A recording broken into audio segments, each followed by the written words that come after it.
अस्सलाम वालेकुम students, my name is Hasan Qureshi और आज फिजिक्स की लेक्चर सीरीज में मैं आपको खुशामदीद कहता हूँ। लास्ट क्लास में हमने मास अटैच टू स्प्रिंग के बारे में पढ़ा था, सिंपल हार्मोनिक मोशन के बारे में पढ़ा था। आज हम पढ़ेंगे सिंपल पेंडुलम के बारे में। अब सिंपल पेंडुलम हमारे पास क्या है और ये क्या किस तरीके की इसकी कंस्ट्रक्शन होती है। सिंपल पेंडुलम हमारे पास सिंपली ऐसा होता है कि एक धागे के साथ किसी भी आप वेट को बांध दो और उसको इस तरीके से आप फ्रीली छोड़ दो, तो उसको जब आप हल्का सा पुश करोगे तो वो मोशन परफॉर्म करना शुरू कर देगा। तो ऐसी कंस्ट्रक्शन को क्या कहा जाता है? Simple pendulum. तो अगर इसको मैं सिंपल अल्फाज में डिफाइन करना चाहूं तो आप इस तरीके से कह सकते हो कि it consist of mass attached to an extendable string। Inextendable के साथ आप वेटलेस भी कर लो, inextendable and weightless string whose other end is tied with fixed frictionless support। तो सिंपल पेंडुलम हमारे पास कुछ इस तरीके से होता है कि it consist of a mass attached to an extendable and weightless string. String मतलब किसी भी धागा जिसमें ना खिंचाव पैदा हो सके और ना ही उसका अपना कोई वेट हो। उसका जो अदर एंड है is tied with frictionless support, और जो उसका दूसरा सिरा है वो किसी फ्रिक्शनलेस सपोर्ट के साथ मजबूती से बंधा हुआ हो। डेली लाइफ में हमें ये कहां पे देखने को मिलता है? आपने वॉल क्लॉक्स देखी होंगी, उस वॉल क्लॉक में जो नीचे पेंडुलम सा वो जो एक रॉड सा लगा होता है जो back and fourth movement perform करता है, उसको कहा जाता है पेंडुलम। और उस पर अब उसको क्या कहा जाता है? उस पूरे कंस्ट्रक्शन को सिंपल पेंडुलम कहा जाता है। अब यहां पर हम देखेंगे कि सिंपल पेंडुलम एग्जीक्यूट करता है सिंपल हार्मोनिक मोशन। कैसे करेंगे इसको कुछ इस तरीके से करेंगे। लेट्स सपोज ये एक सपोर्ट है, इसके साथ इस तरीके से एक पेंडुलम लटका हुआ है और इसकी जो लेंथ है दैट इज लेंथ एल। जब आप इसको अपनी इनिशियल पोजीशन से डिस्प्लेस करके यहां तक ले आए तो ये जो यहां पर एंगल बनेगा ये बन जाएगा हमारे पास एंगल थीटा। आपने जो ये डिस्टेंस कवर करवाया ये डिस्टेंस हमारे पास हो गया एक्स का नाम देती है। इनिशियल पोजीशन ये थी, यहां पर ये फाइनल पोजीशन पर पहुंच गया। जब यहां पर पहुंच गया तो यहां से जब आप इसको छोड़ोगे तो ये वापस अपनी ओरिजिनल पोजीशन या मीन पोजीशन पे आने की कोशिश करेगा। तो यहां से ये वापस क्या होगा? इस जगह पर आएगा। जब इस जगह पर आएगा तो यहां पर रुक नहीं जाएगा बल्कि इनर्शिया की वजह से यहां से आगे चला जाएगा। आगे जाने से थोड़ी देर बाद रुक जाएगा और वापस अपनी मीन पोजीशन पे आएगा, लेकिन मेन पोजीशन पे नहीं रुकेगा। क्यों? इनर्शिया की वजह से।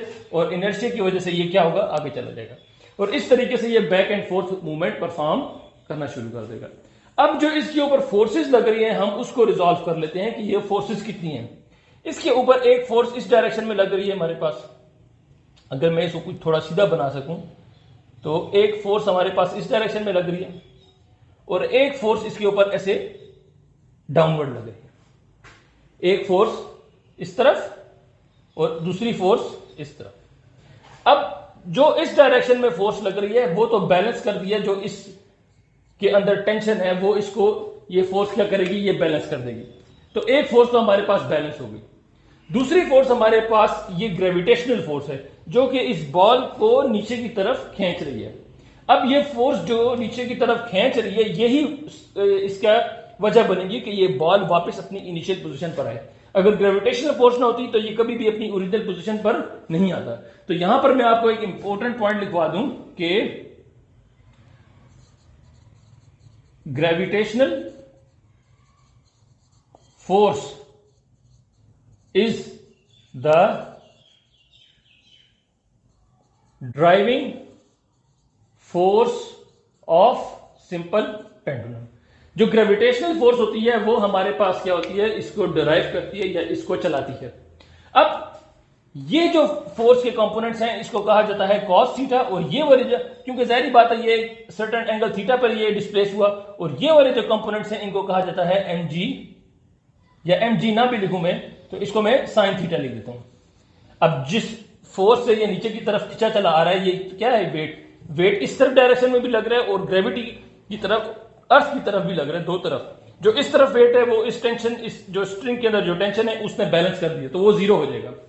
जो एक अकेलौता रह गया हमारे पास कंपोनेंट, वो है कौन सा, वो है हमारे पास W, जो कि डाउनवर्ड एक्ट कर रहा है। और डाउनवर्ड एक्ट करने के साथ साथ देखा जाए तो उसके साथ जो हमारे पास एंगल लग रहा है that is mg sin theta, क्योंकि हमने इसको क्या किया, इसको हमने रिजॉल्व कर दिया cos थीटा और sin थीटा के कंपोनेंट्स में, जिनको हम हॉरिजॉन्टल एंड वर्टिकल कंपोनेंट्स कहा जाता है।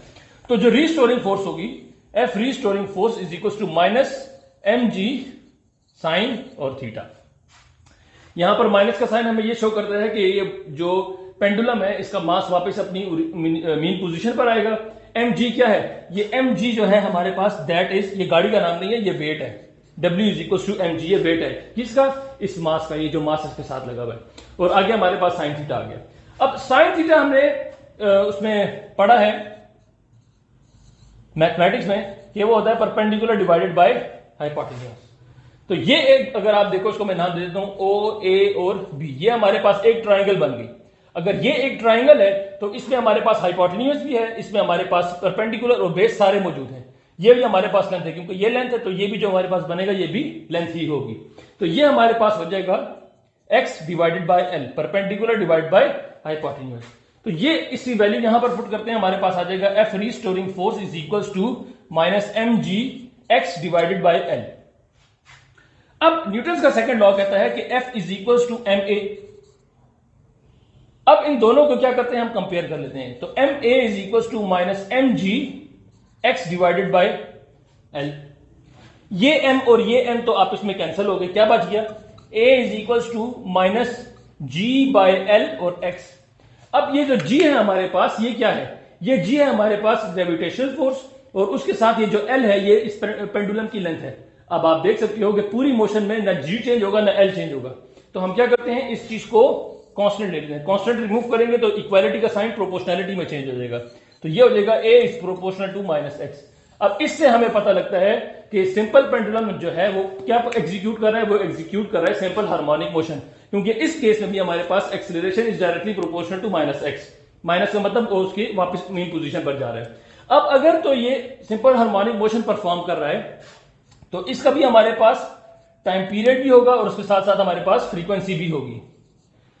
अब इनको कैसे फाइंड करेंगे, लास्ट क्वेश्चन की तरह ही यहां पर भी हम वही कॉन्सेप्ट लगाएंगे। कौन सा, कि a is equal to minus constant x, a is equal to minus 4 pi square divided by T square into X.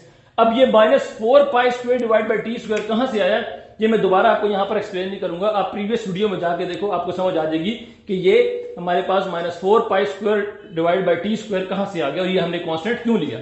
अब a तो इसके बराबर भी है, a इसके बराबर भी है, तो दोनों को क्या करते हैं, दोनों को हम कंपेयर कर लेते हैं। कंपेयर करने से minus g by L X is equal to minus 4 pi square divided by T square into X. ये x और x कैंसिल, इधर माइनस का साइन भी है, और ये माइनस और माइनस कैंसिल, क्या रह गया, g by L is equal to 4 pi square divided by T square. यहां पर इसको मैं डायरेक्ट स्टेप में अरेंज करूंगा क्योंकि मेरे पास जगह नहीं है। आप लास्ट वीडियो में देखो, वहां पर मैंने आपको स्टेप बाय स्टेप समझाया हुआ, तो आपको समझ आ जाएगी कि ये किस तरीके से शिफ्टिंग होगी या अरेंजिंग होगी। तो ये हो जाएगा t is equal to 2 pi under root L by G. इस फार्मूले से हम क्या करेंगे, इस फार्मूले से हम इसका टाइम पीरियड फाइंड कर लेंगे। अब बात आ जाती है फ्रीक्वेंसी की। फ्रीक्वेंसी कैसे फाइंड की जाए, हमें पता है कि f is equal to 1 by T. इस t की वैल्यू यहां पर पुट कर दो तो f is equal to 1 over 2 pi under root g divided by l।